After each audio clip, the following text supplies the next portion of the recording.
Hello everyone, my name is Vikas. आज हम लोग इस क्लास में टेंस का एक बहुत ही इम्पोर्टेंट पार्ट लेकर आए हैं। इस वाले वीडियो में प्रेजेंट इंडेफिनिट पूरा जड़ से समाप्त। एक सेकंड के लिए आपको नहीं लगेगा आप प्रेजेंट इंडेफिनिट को कब स्टार्ट किए कब खत्म कर दिए। मैं आज प्रेजेंट इंडेफिनिट इस क्लास में इतने अच्छे से रूल के अनुसार चीजें, इसकी यूज कैसी होती है, डेली लाइफ में कैसे प्रयोग करते हैं, कन्वर्सेशन में कैसे लाते हैं, हर चीज की बातें हम इस वाले वीडियो में करने वाले हैं। Please watch this video till the end and you can see the miracle concept of present indefinite. Okay, are you sure? Okay, be ready. Present indefinite का स्ट्रक्चर जो होता है वो क्या है? जैसे हिंदी वाक्य के अंत में, हिंदी वाक्य के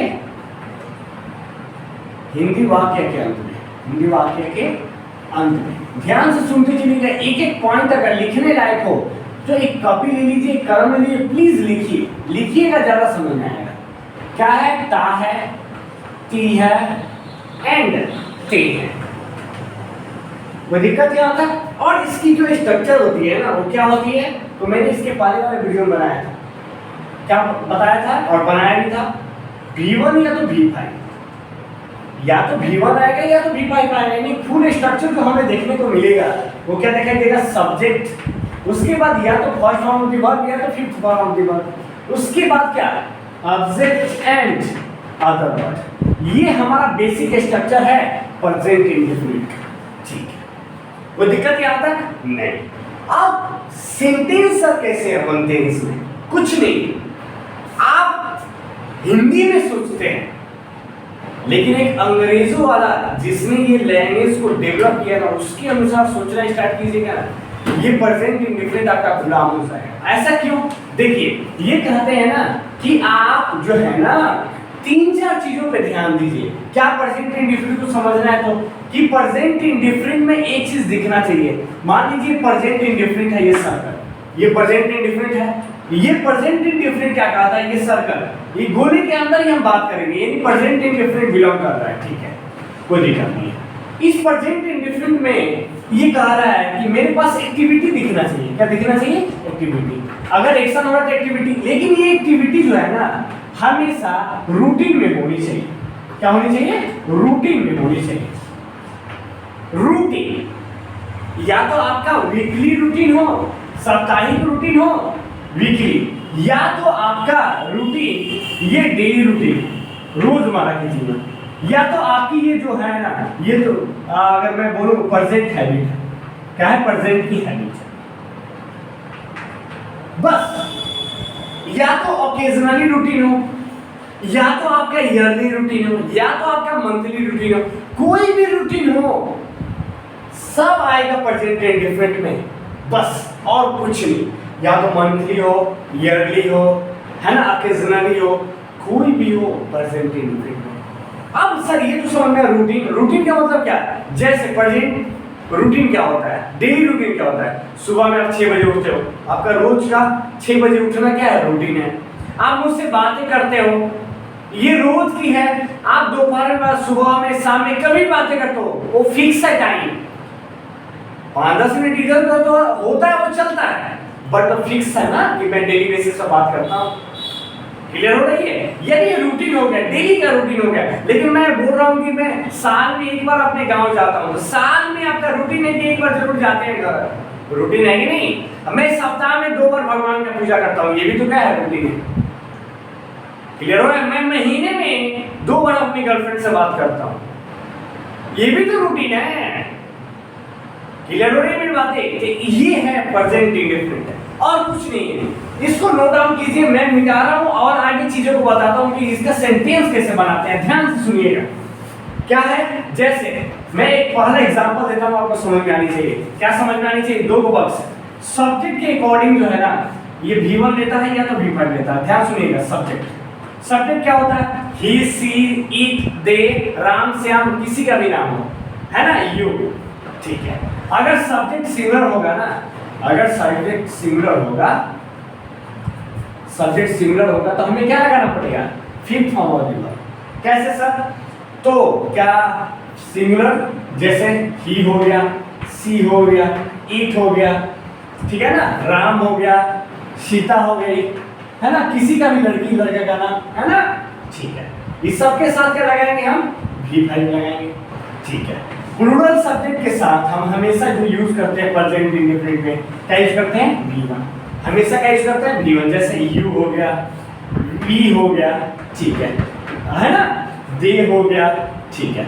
जैसे बोथ स्टूडेंट्स हो गए, दोनों विद्यार्थी, बोथ स्टूडेंट, एक से अधिक हुआ कि नहीं हुआ, ठीक है। इसी प्रकार से आगे भी मैं बातें करूं, बोथ स्टूडेंट्स, ठीक है, बोथ गर्ल्स, आप कुछ भी बोल सकते हो, ठीक है, प्लूरल में होनी चाहिए, ठीक है।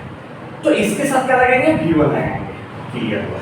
सर एक सेंटेंस दे दो मुझे, जैसे वह अंग्रेजी बोलती है, तो सी बोलना क्या है, स्पीक, और इसमें क्या लगा देंगे, एस लगा देंगे तो V5 बन जाएगा। सी स्पीक्स इन इंग्लिश, वह अंग्रेजी में बोलती है, अंग्रेजी बोलती है, गेटिंग, वे लोग इंग्लिश बोलते हैं, वे लोग। अब वे लोग का इंग्लिश क्या होता है, दे प्लूरल है, तो they speak, first form, they speak in English, ये हुआ सेंटेंस,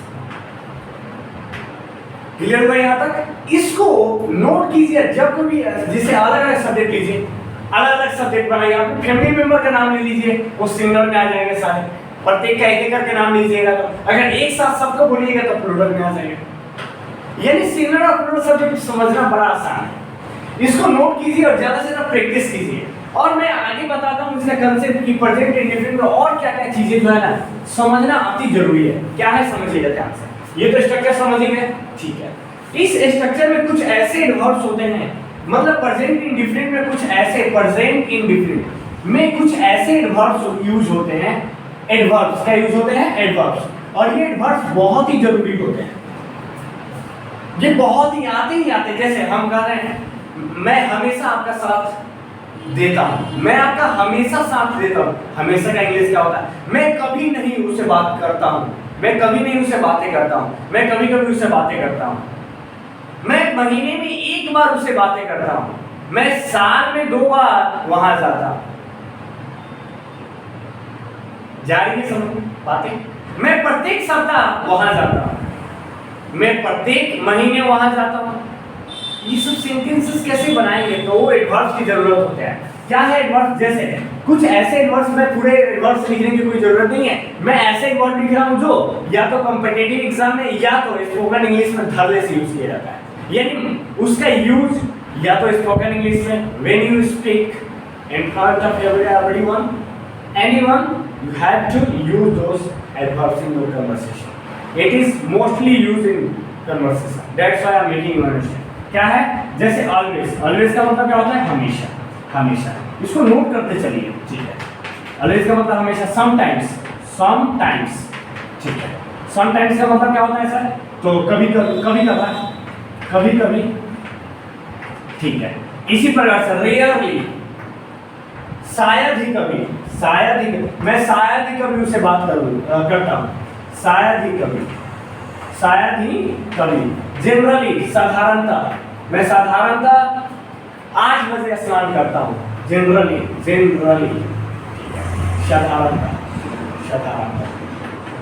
साधारणतः, ठीक है ना। इसी प्रकार से मैं बोला नेवर का मतलब कभी नहीं, मैं आपसे कभी नहीं बातें करता हूँ, नेवर कभी नहीं, ठीक है, कभी नहीं, ठीक है ना। ऑकेजनली, कभी, ऑकेजनली, और क्या, बेसिकली, साधारणतः, बेसिकली, यूजुअली, ये सारे सब सिमिलर हैं, ऑकेजनली, बेसिकली और ये यूजुअली, ये सारे सिमिलर वर्ड हैं। ये एडवर्ब्स होते हैं और ये धरले से यूज किया जाता है स्पोकन इंग्लिश में, धरले से, इसको नोट डाउन कीजिए। और मैं एक और लिस्ट देने वाला हूं जिससे कि आप वर्ड मेकिंग कर सकते हैं, यानी एडवर्ब्स बना सकते हैं जो प्रेजेंट इंडेफिनिट में धरले से यूज किया जाता है। ध्यान सुनिएगा क्या, और ये एडवर्ब्स नोट में लिखने वाली पॉइंट है कि हमेशा ज्यादातर इसमें से एडवर्ब्स मीन वर्ब के पहले आते हैं, V1 या V5 के पहले आते हैं। कैसे सर, जैसे मैं हमेशा आपका मदद करता हूं, I always help you, I always help you, यानी देखिए यहाँ पे मेन वर्ब है ना, उसके पहले है ना ऑलवेज। तो ये सारे जितने भी एडवर्ब्स हैं ना, इसमें से मैक्सिमम कहाँ यूज किया जाता है? मेन वर्ब के पहले। इसको नोट कीजिए और प्रैक्टिस कीजिए, सेंटेंसेस सोचिए। मैं हमेशा वहां जाता हूँ, आई ऑलवेज गो देयर। मैं हमेशा आपसे बात करता हूँ, I always talk to you. आप बहुत सारे बनाएंगे ना सेंटेंस, ये सारे वर्ब ऐसे ही यूज किए जाते हैं। एक और दो चीजें हैं, समझिए ध्यान से, क्या है कि आप अलग अलग और भी वर्ब बना सकते हो, उसको बनाना बहुत आसान है। जैसे एवरी में आप जोड़ते चलिए वर्ड, आपका वर्ड बनते चला जाएगा, एडवर्ब भी बनता चला जाएगा। जैसे एवरी डे, प्रत्येक दिन, एवरी वीक मतलब प्रत्येक सप्ताह, प्रत्येक मंथ, एवरी मंथ, प्रत्येक साल, एवरी ईयर। तो मैं प्रत्येक सप्ताह वहां जाता हूं, मैं प्रत्येक महीने वहां जाता हूं, मैं प्रत्येक दिन वहां जाता हूं, इस प्रकार से। और ध्यान सुनिए, और भी वर्ब बना सकते हैं आप, ये नोट कीजिए और ज्यादा से ज्यादा प्रैक्टिस। और क्या है? जैसे वंस का मतलब एक बार होता है, ट्वाइस का मतलब क्या होता है? दो बार, थ्राइस का मतलब होता है तीन बार, ठीक है। 4 टाइम्स का मतलब क्या होता है? 4 बार, 4 टाइम्स। इसी प्रकार से 5 टाइम्स, 100 टाइम्स, 20 टाइम्स। अगर इसमें इन लगा देते हैं ना, इन सब में इन, उसके बाद जो भी आप दिन का नाम, in a week, once in a week, एक सप्ताह में एक दिन, एक सप्ताह में एक बार। इसी प्रकार से once twice in a week, यानी एक सप्ताह में 2 बार। थ्राइस इन अ वीक, यानी सप्ताह में कितनी बार? 3 बार। इसी प्रकार से सप्ताह में 4 बार बोलना होगा, 4 टाइम्स इन अ वीक। इस वीक का हटा के मंथ कर लीजिएगा, वंस इन अ मंथ, महीने में एक बार, है ना। इसी प्रकार से वंस इन क्या कर सकते हैं आप? डे कर सकते हैं, महीने में एक दिन। इसी प्रकार से बोल सकते हैं वंस इन अ ईयर, साल में एक बार। 2 बार बोलना होगा तो ट्वाइस इन अ ईयर, 3 बार बोलना होगा तो थ्राइस इन अ ईयर। अगर 4 बार बोलना है तो 4 टाइम्स इन अ ईयर। अगर 100 बार बोल रहे हैं तो 100 टाइम्स इन अ ईयर। इसको नोट कीजिए और ज्यादा से ज्यादा कोशिश कीजिए, प्रैक्टिस करें, प्रैक्टिस। सब्जेक्ट V1 या तो V5, उसके बाद ऑब्जेक्ट, उसके बाद अदर वर्ड। उसके बाद जितना सेंटेंसेस बनाना है बनाइए। मैं बहुत सारे सेंटेंसेस बताया प्रेजेंट इंडिफरेंट में। इसके बाद वाले वीडियो में आपको बताऊंगा कि प्रेजेंट इंडिफरेंट से कन्वर्सेशन कैसे कर सकते हैं, इसके बाद वाला वीडियो में। और वो वीडियो और ये वीडियो, अगर ये वीडियो का अगर कंसेप्ट समझ में नहीं आया ना, तो हम समझ सकते हैं कि बहुत दिक्कत होने वाला है अगले वीडियो में। इसको नोट कीजिए और इतना प्रैक्टिस कीजिए ना, इसको इतना बार लिखिए ना कि आपके दिमाग में ये सारे चमके। आज की इस वीडियो में इतना ही, मिलते हैं अगले वीडियो में। हवा कहते हैं।